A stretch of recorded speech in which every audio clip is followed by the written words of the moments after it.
was talking to a client recently, and she said to me, you know, Monica, this management gig would be a breeze if it wasn't for those people. Some of you are thinking the same thing, right? If it wasn't for those people, this would be a breeze.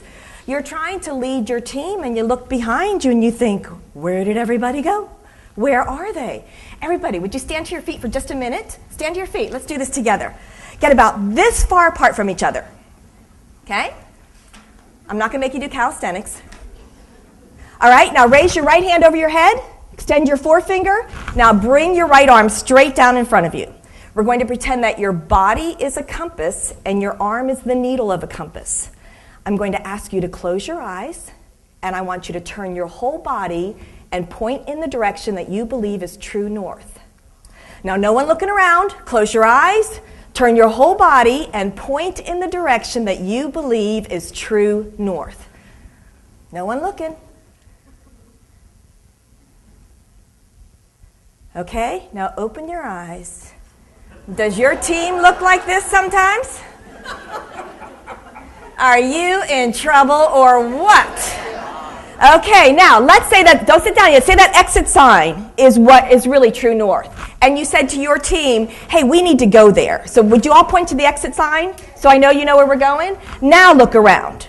Team has a better chance of getting there, wouldn't you agree? Okay, go ahead and sit down. Thanks. Now, when you think about your team, you have some paper there. Go ahead and just draw a big circle on the paper. Just draw a big circle. That represents your team. If that's your team, where should you be in relationship to that team? Where would you put you? In the center? Okay, put an X in the center. Anybody think any differently? Where would you put you? I'm sorry? North. Good. North. Any thoughts other than the middle? On the line? Going. Okay, so kind of around the line. Good. Any other thoughts? Outside the line. Okay, put an X outside the line. So we have an X outside the circle, we have an X inside the circle, and we have on the line. Okay, who's right? What do you think? How can you all be right? That was 3 different answers. However, you are all right. Let's think about that. If you're the X that's inside the circle, that's your role as a manager. That's when you're working in the system. You're making sure that people get to work on time. You're making sure they're following procedures. They're fulfilling their job descriptions. Now, if you're the X outside the circle, that's when you're in your leadership role. That's when you're working on the system. That's when you're thinking, well, why are we doing it this way?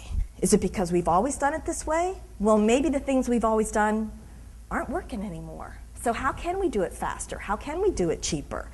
How can we increase productivity, decrease customer complaints? That's the leadership role, working on the system. Now, ideally, you're riding that track so you can jump in when you need to and jump out when you need to. Let's do a little analogy. Who's a cute NASCAR driver? Got to be cute or I'm not interested. Who do we know? Jeff Gordon. Okay, Jeff Gordon. What's his number? 34? Is he 30? 24? Jeff Gordon. His job in a race is to stay on that track. Am I right? But occasionally he has to go into the pit. Strategically, when's the best time for him to go in the pit? Yellow flag. When the yellow caution flag is up, it's a good time to go in the pit. Now, if Jeff spends time in the pit when the green flag is up, where does his team's chances of winning go? Down. So what I know is that the same thing happens to you, is that you have to spend time in the pit, but we have to do it strategically. But here's what I know. Definition of management, to command and control. How many of you are doing a whole lot of commanding and controlling? Not so much. You look now, there's a brand new term that's taken over command and control. You can write this down because this is your life. It's called chaos management. Chaos. They call it chaos because if we were to take one of these cameras and follow you around when you go back to work Monday morning, do you know what I'm going to see? I'm going to see that you cannot work on a task for longer than 7 to 9 minutes before you're interrupted? Chaos. You're pulled into the pit every 7 to 9 minutes. A national company released a survey that said their internal employees take 23 minutes to get back on task after being interrupted. Let's do the math. You're interrupted every 7 to 9 minutes. You try and get back on task, but before you can get back on task, what happens? You're pulled back into the pit. So you try and get back on task, but what happens? You're pulled back into the pit. So you try and get back on task, you're pulled back into the pit. So is it any wonder at the end of the day when someone says to you, so what'd you do today? I don't know, but I haven't stopped. I haven't even had water. You're just constantly in that chaos being pulled into the pit. But there are strategies that we can learn so we spend less time in the pit. When I come into your company and train with you and your team, we can learn some simple strategies to keep you out of that pit. Let's do a quick exercise. I want you to think, go ahead and write this down. Think of a number between 1 and 10 and write it down. Any number. 1 and 10, write it down. Multiply that number times 9. If you need some help, ask your partner next to you. Okay? Now, in the answer you just got, you probably got 2 digits in the answer. Now I want you to take those 2 numbers of your answer and add them together. Okay? Now subtract 5. Take the number you just got and translate that to a letter of the alphabet. So 1 would equal A, 2 is B, 3 C, 4 D. Good?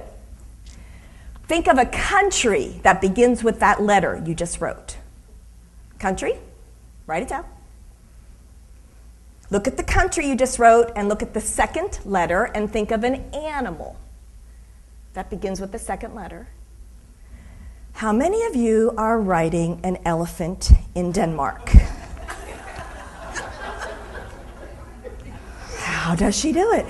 Now, how many of you got outside that box a little bit and you wrote like ostrich in the Dominican Republic, or you wrote an eel or an elk? Okay, it's important. Let's take a look. Everyone look around. Elephant in Denmark, raise your hand.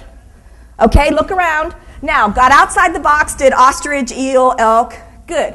It's a classic example of a principle that's called the 80-20. 80-20. You find that 80-20 can hold true, and it's a great strategy for keeping you out of the pit when we start applying some of the 80-20 principles. Here's an 80-20. 80% of car accidents are caused by 20% of the drivers. You know who those are? And don't say women. Young male drivers. That's why if you have a male driver in your house under the age of 25, you pay for it, right?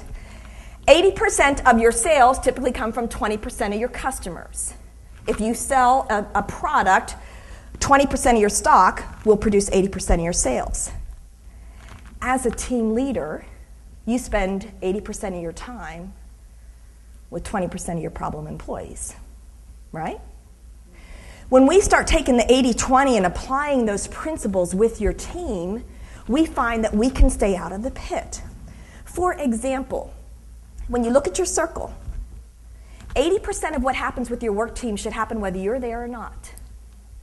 20% is the sizzle that you bring. That's the sizzle that you're bringing to the table. Think of delegation. If somebody can do something at least 80% as good as you can do it, we need to be delegating it. If they can do it at least 80% as well. Time management. 20% of your day produces an 80% return. Here's where that gets scary. Where you're spending 80% of your day is producing how much? 20%. Same with your staff. When you're looking about as a team leader, the typical manager spends about 80% of their day with their bottom 20%. How can we turn that around where you're spending your day with your higher achievers? So you bring them up some and you're making a big difference in your company. Again, when we work on training on these simple strategies of 80-20, we can really make you a highly effective team leader. Thank you very much.